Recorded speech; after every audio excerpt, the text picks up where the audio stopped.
Ej, cicho tam. Weź, cicho. Przestań mi piszczeć teraz, proszę cię. Czy wiecie, co to za dzień?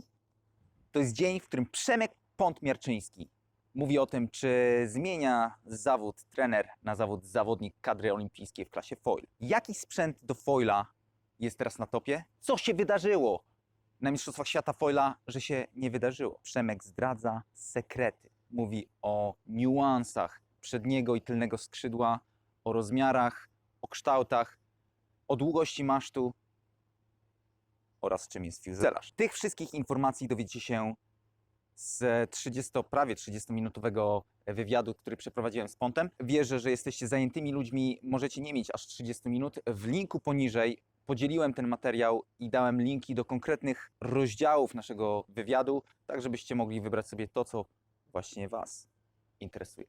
A teraz do usłyszenia, do zobaczenia, do posmakowania. A teraz żółwik na kajcie. Witam wszystkich serdecznie. Jesteśmy w Sopockim Klubie Żeglarskim, gdzie Przemek Miarczyński, brązowy medalista z Igrzysk Olimpijskich w Londynie i brązowy medalista z Mistrzostw Europy w foilu, będzie opowiadał nam o sprzęcie, na którym pływał, który testował i na którym wygrywał. Przemek, zaczynamy. Jedziemy. Foile ponoć mają być nową klasą olimpijską w 2024. Czy słyszałeś coś o tym?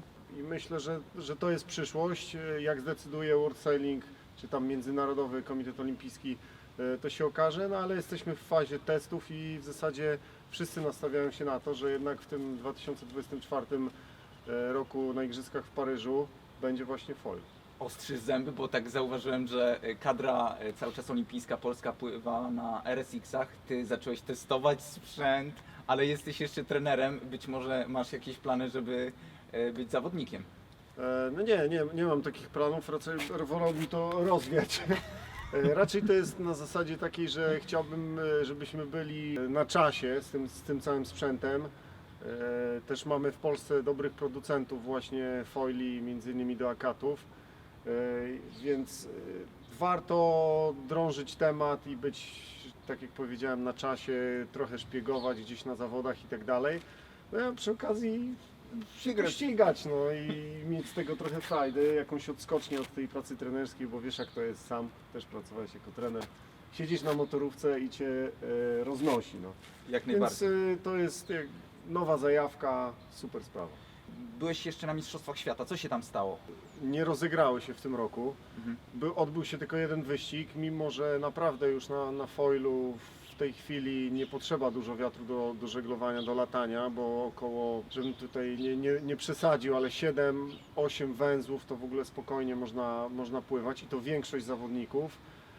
Na tych zawodach odbył się jeden wyścig przy wietrze takim od 6 do 9. Z 40 zawodników skończyło ten wyścig 18 osób i to skończyły te osoby, które można powiedzieć na ostatnią chwilę albo rzutem na taśmę gdzieś tam zebrały większy sprzęt, większego foila i dzięki temu po prostu były w stanie przy takim wietrze pływać. Inne osoby, które zostały ze sprzętem sprzed kilku miesięcy, nawet nie 5-6 miesięcy, tylko sprzed miesiąca, po prostu się okazało, że nie mogą na tym sprzęcie przy tak słabym wietrze płynąć. Odbył się jeden wyścig, ja w nim zająłem 10. miejsce, wygrał Gonzalo Costa Havel, który jest w zasadzie team riderem Starboarda i Severna, no ma topowy sprzęt i faktycznie ta czołówka jest ustawiona perfekt, ale jesteśmy, myślę, blisko nich. Okej, czyli przejdźmy do tych niuansów foila. Cofnijmy się o 1,5 roku, o 2 lata. To jest deska RSX Convertible. To jest akurat propozycja firmy Neil Pride, która w zeszłym roku rozegrała w tej klasie Mistrzostwa Świata i Mistrzostwa Europy. Mistrzem świata zdaje się jest Thomas Goyard, który też się ściga na RSX-ie, Francuz. No tak to wygląda. Foil wygląda akurat bardzo fajnie. Wszystko na początku nam się wydawało naprawdę spoko. Po krótkim czasie pływania na tym okazało się jednak, że deska tego typu, bo to jest bardziej taka slalomowa deska, duża slalomowa deska, no okazało się, że ona jest z tyłu za wąska. Deski w tej chwili do foila są oczywiście te formuły, które mają metr, ale generalnie chodzi o to, żeby móc zdusić tą powierzchnię, maszt typu 120 i skrzydło przednie, które ma metr, musi być szeroka deska. Po prostu na tym jest bardzo trudno. Zaczynaliśmy na tym, uczyliśmy się na tej desce. Trudno było w ogóle wykonać rufę, a okazało się, że to nie jest kwestia też tak jakby brak techniki zawodników, Aha. tylko problem trochę w sprzęcie, bo pływając już w tej chwili prawie 2 lata na foilu, na tym bardzo ciężko by mi było nawet teraz zrobić po prostu jakiś zwrot. No. Ja czuję się od razu lepiej, bo tylko na tej desce próbowałem robić rufę i prawie mi się udało. No tak, na przykład Starboard, który w zasadzie w tej chwili robi najlepsze foile z tych firm takich tych dużych, zaproponował tuż po RSX-ie Convertible, po Neil Pride'zie zaproponował swoją klasę, tam wspierając jeszcze parę osób z tej czołówki, na przykład RSX-a, między innymi Pawła Tarnowskiego i tam Kirana Badloa i tak dalej, dając trochę sprzętu właśnie w to środowisko.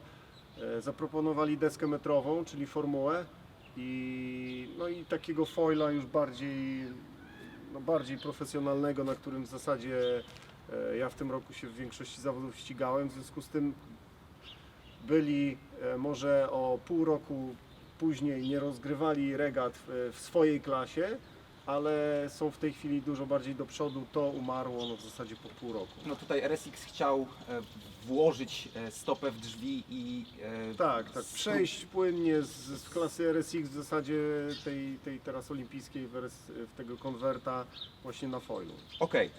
No dobra, mamy tutaj deskę. Ja pamiętam Twoją deskę, do której dobudowałeś takie 2 pady po bokach, żeby być jeszcze dalej od Tak, środka. żeby mieć większą siłę tutaj do zduszenia tego foila. Wtedy to w zasadzie nie musisz tak mocno wychylać się na wieczną stronę, płynąć pod jakimś dużym kątem, bo wystarczy, że stoisz dalej od Jasne. tego masztu, który powoduje tą całą siłę nośną, prawda, od foila. Tutaj mamy też sprzęty, które są innych firm. Wspomniałeś o Starboardzie. Tutaj mamy Jest też akurat Neil Pride, tak? mamy Neil Pride'a, mamy też sprzęt RRD i wystawiony sprzęt Tak, taki typowo testowy Explodera. Exploder, czyli polski producent, który już jest na rynku foilów w klasie katamaranów. Tak. I jego katamarany Jeden z przejęły w najlepszych ogóle łódek rynek. na świecie. Tak. Dokładnie. Okej. Zacznijmy w takim razie od być może tego foila i powiedz parę słów o tym, czym jest ten foil i dlaczego ten nie jest najlepszy. Jak w ogóle oceniasz tego foila do tego, z czego on jest Znaczy- zbudowany i na co patrzysz jeszcze? Jeżeli na przykład tak na pierwszy rzut oka do tego fuzelaża, czyli kadłuba, który ma 120 cm długości, to jest ograniczenie w tej chwili już, bo dłuższych nie można używać. Tu, żeby to było wszystko dobre, to trzeba wymienić. To jest pierwsza rzecz, którą trzeba wymienić. Masz jest za krótki i jest aluminiowy, nie? Co po prostu powoduje, że jest bardziej miękki. Cały foil jest no, dość ciężki, bo to jest około 5, nawet Tak. więcej kilogramów wagi. Tutaj mamy na przykład fuzelaż karbonowy, odrobinę krótszy, ten ma 110 cm, także no, jeżeli złożymy przykładowo ten zestaw Explodera, to jest o połowę lżejszy z masztem karbonowym, który jest nawet dłuższy. Jest sztywniejszy. I jest jeszcze w dodatku sztywniejszy, w związku z tym to jest bardzo zbliżone skrzydło do starboardowego. Akurat nie mamy tutaj foila starboarda, go zabrakło, ale no, w większości regat, tak jak powiedziałem, akurat tego też używałem i właśnie Explodera. To skrzydło jest Tak, bardzo podobne, najbardziej, wspomniałeś? tak, to jest bardzo podobne kształtowo, ma tutaj lekko jest podgięte do góry, takie w zasadzie jak skrzydła no, ptaka i jest zagięte z kolei w dół, tak? To zagięcie daje też trochę stabilności przy manewrach, przy płynięciu na halsie. Fuzelaż, tak jak powiedziałem, już właśnie ten dłuższy, najdłuższy jaki jest, czyli też ok, skrzydło tylne nie za duże, co też jest dobre, bo testowaliśmy wielokrotnie, zresztą za chwilę pokażę, większe te skrzydła to daje większą moc, tak jakby do płynięcia jest stabilnie, fajnie, ale po prostu jest wolno do ścigania się. W związku z tym No tu są kompromisy już takie w tych foilach najnowszych, najszybszych, żeby jednak to było i stabilne, w miarę proste, ale też szybkie, tak? Rozumiem. Czyli ten foil najbliżej... Do prób, dla początkujących wydaje mi się, że jeden z łatwiejszych. No krótki maszt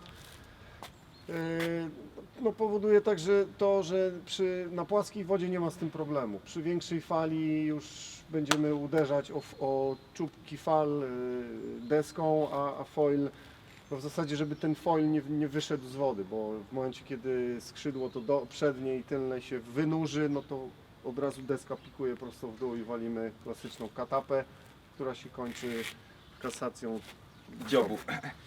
Ale myślę, że początkujący nie wychodziliby w warunki jakieś ekstremalne z dużą falą, więc ten foil polecasz dla początkujących. Jak najbardziej. Okej, w takim razie mamy tutaj jeszcze parę zestawów. Chciałbym, żebyś jeszcze przypomniał, to jest fuzelaż, Tak, kadłub. inaczej kadłub. Mamy też maszty, czyli te części jakby długie i mamy skrzydło przednie i skrzydło tylne. Skrzydło przednie jest szersze, skrzydło tylne jest węższe. To jest tak naprawdę taki odwrócony samolot, można by powiedzieć. No tak. Taki dziwny samolot, ale my to nazywamy hydroskrzydłem, czyli skrzydłem, które pracuje w wodzie. I powracając do pytania, jak każda z tych zmian, na przykład mówisz, że skrzydło jest zagięte albo w dół, albo do góry. Teraz wszystkie te skrzydła wyglądają tak, jakby miały być zagięte. No na przykład zobaczmy na to. Podam to. One generalnie jak się tak przyłoży, to wyglądają, jak tak przyłożymy z góry byśmy na to popatrzyli, to wyglądają identycznie, tak? Pokrywają się. Patrząc już w ten sposób widać, że no to ma troszeczkę inny kształt. Tak. To są po prostu próby, testy. Na przykład Neil Pride zrobił taki kształt skrzydła. Starboard robi tylko zagięte właśnie tak podgięte do góry, czy może bardziej w dół, jak deska leży Tak, jak w ten sposób. Bo montujemy to w ten sposób, że odwrotnie. To tak? mi się wydaje, jaka jest różnica. No na tym jest stabilniej. No. Moje wrażenie jest takie, że na takim skrzydle, które jest zagięte, im bardziej będzie tak zagięte w dół, to może to nie będzie szybsze, ale to jest bardziej stabilne. No łatwiej się po prostu na tym płynie. Na tym mamy wrażenie, że deska cały czas tak myszkuje na boki. Ona Rozumiem. nie jest stabilna. Ja jeszcze tylko chciałbym wrócić właśnie, albo może przejść płynnie właśnie do tych przednich skrzydeł, jak testowaliśmy. To są jedne z pierwszych takich skrzydeł, które właśnie Exploder zrobił. Widać, że to skrzydło jest tutaj szerokie, wąskie na krańcach i ta szerokość tu jest skumulowana, jakby to założyć, blisko tego kadłuba, tak, tego fuzelaża. To nam daje no, taką w zasadzie stabilność na halsie, tak, że im bliżej mamy tą szerokość tutaj i to jest krótsze, tym no, po prostu łatwiej się płynie. Tak? To jest wolniejsze troszeczkę, ale się łatwiej płynie. I wydaje mi się, że ma większą siłę nośną. Tak, większa siła nośna. Gdybyśmy wzięli na przykład te takie foile już do nauki, no, ja powiedziałem, że na tym można próbować, chodziło mi bardziej o zawodników, którzy nigdy nie pływali na foilu, to spokojnie mogą na to wejść, zawodnicy z windsurfingu. Dla amatorów polecałbym właśnie duże przednie skrzydła, one są w zasadzie takie, że wygląda prawie jak półkole. Takie, że jest coś takiego i ścięte na prosto z tyłu.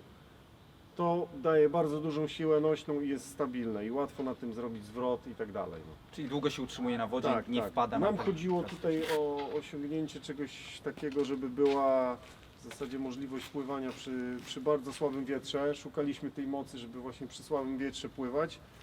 I był pomysł taki, żeby zrobić właśnie to tutaj bliżej tego środka. Wszystko fajnie, tylko niestety po jakimś czasie doszliśmy do wniosku, testując to, że to jest troszeczkę za wolne. No. Okej, czyli Nie tutaj... potrzeba aż nam tyle mocy, żeby no, kosztem po prostu prędkości. No.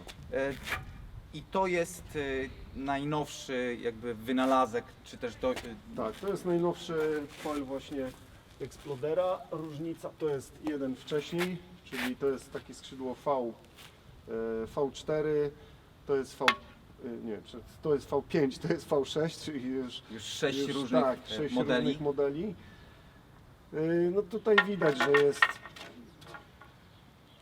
odejście od szerokości tu. To ma w tej chwili około 12 cm w tym miejscu, to jest szersze, widać. I nowe jest dłuższe. No i to jest dużo szybsze. Krawędź, prosta krawędź spływu, czyli w zasadzie jakby pociągnąć linijką stąd dotąd, to tu jest prosta krawędź, tu jest taka zaokrąglona, tak jak powiedziałem, skupiona jest ta siła w środku. Dużo mniej stabilne i trudniejsze do płynięcia to. Ale Przez za to- to dużo szybsze. Tak, ale dużo szybsze. Kolejna rzecz, mógłbyś przytrzymać, to jest krawędź spływu. Tutaj jak przejedziemy tak palcem, to Byśmy mogli to pokazać. tak, tu widzimy, że nie ma takiego podgięcia w zasadzie tej krawędzi spływu do góry. Mhm. Tutaj to podgięcie jest dużo większe. No. Mhm. To też nam daje taki ten Wyjście lift, w powietrze. wyjście właśnie w powietrze, że jest przy słabym wietrze, to jest korzystne. No ale też kosztem po prostu prędkości. Da radę to tak jakby można powiedzieć zdusić, czyli przesunąć się trochę na przednią nogę, żeby zdusić tego foila do wody, ale na przykład lżejsi zawodnicy, tacy, którzy ważą około tam nawet 65 kg, to w ogóle daje taką moc z żaglem około 8 metrów, nawet przy słabym wietrze, że ich wynosi cały czas do góry. Nie Tak. są w stanie tego w ogóle zdusić, prawda? I zaczyna się walka. Czyli Tak, jest zaczyna to się takie płynięcie góra-dół, góra-dół, Nieefektywne, góra-dół, jeżeli chodzi- nieefektywne. Nie idzie w ogóle w prędkość, tylko w tą moc wynoszącą. No.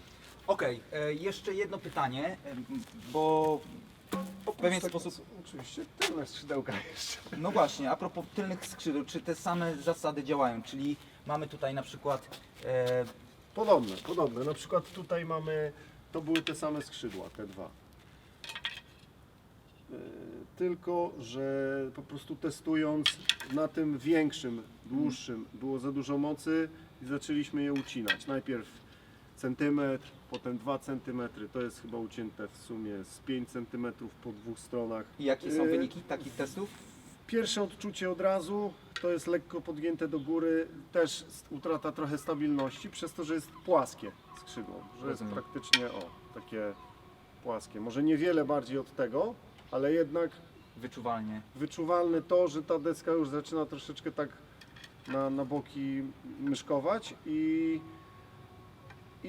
tu za dużo mocy w tym, a w tym już troszeczkę mniej. stabilności. Tak, no. Ale Ale brak ciągle stabilności. jednak też za dużo. Na przykład Steve testował to skrzydło, to bardzo je po prostu zeszlifował, że jest cieniutkie, praktycznie nie ma tego właśnie tutaj podgięcia z tyłu też, które daje ten lift do góry, jest płaskie. No. Mhm. A ostatnim takim, i to jest w zasadzie najmniejsze, nawet jakbyś wziął wagowo, no to czuć Dużo ewidentnie, lżejsze to jest po prostu malutkie, cienkie, tak.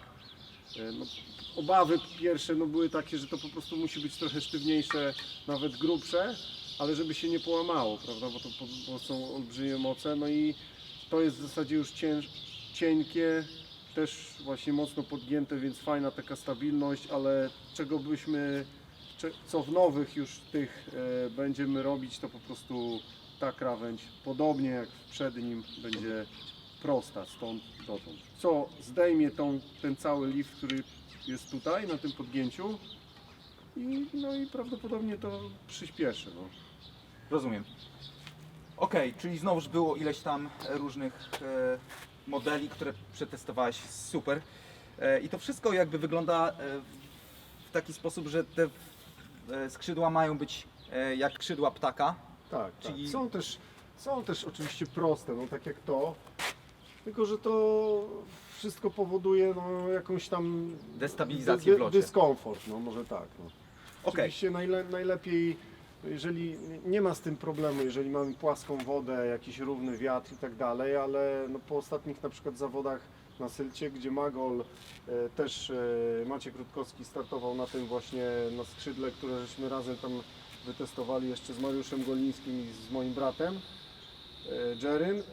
Po prostu wiadomo, że przy ekstremalnych warunkach typu 20 węzłów, fali i no takim kurde szarpiącym wietrze powoduje to, że jeszcze do tego dochodzi, że oni mieli trasę nie tylko góra-dół, bo na Fordewindzie jeszcze się da płynąć halsówka, ok, ale jak masz na przykład backstagi, to musisz mieć po prostu stabilność. Musisz tak mieć, że się możesz złożyć i pojechać, pójść w prędkość, a nie Cały czas walka próbować. cały czas, żeby cię tylko nie wystrzeliło. Nie? W związku z tym no, cały czas jednak takie szukanie i próbowanie różnych rzeczy. Zresztą Maciej Krótkowski jutro przyjeżdża do Sopotu, też będziemy dalej tutaj próbować.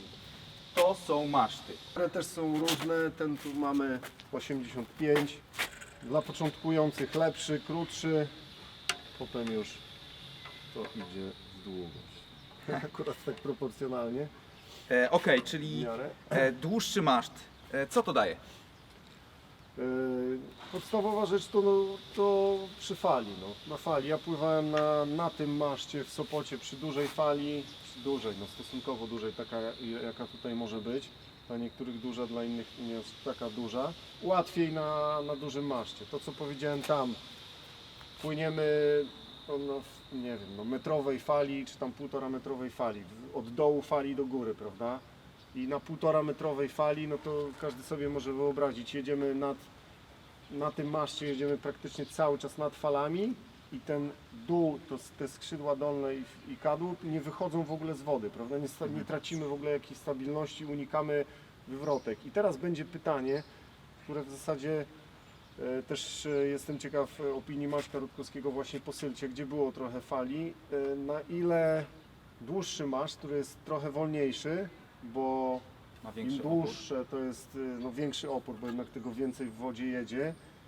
Oprócz tego sztywność, no bo jest bardziej skrętny, trudno jest zrobić bardzo długi maszt, żeby on był Super tak sztywny. w ten sposób sztywny i jeszcze do tego na skrętność sztywny. Akurat to są bardzo dobre, więc są sztywne. Ile to po prostu powoduje korzyści, to że możesz uniknąć wywrotki, typu, że ci wyskoczy foil z wody i walisz na tą katapę, albo no jakoś tam możesz to opanować, ale jest po prostu trudniej, a ile no to, że wiesz, no ludzie opanują tą technikę, nie wiem, jakoś płynięcia na krótszym, ale szybszym. No to jest właśnie jeszcze to ciekawe, że to jest wszystko w fazie testów. Nie wiadomo, no wszyscy naprawdę próbują różne typy tych skrzydeł przednich, tylnych, długość tego fuzelaża, no już w tej chwili wiadomo, że ten 120 to jest chyba poszło właśnie w długość i krótszych się raczej nie używa, bo są te długie lepsze właśnie na słaby wiatr, a z kolei na silnym też to nie przeszkadza, daje jednak też stabilność. Jak to jest teraz ograniczane w przepisach? Ograniczenia zostały zrobione takie, no tak jak mówisz, w różnych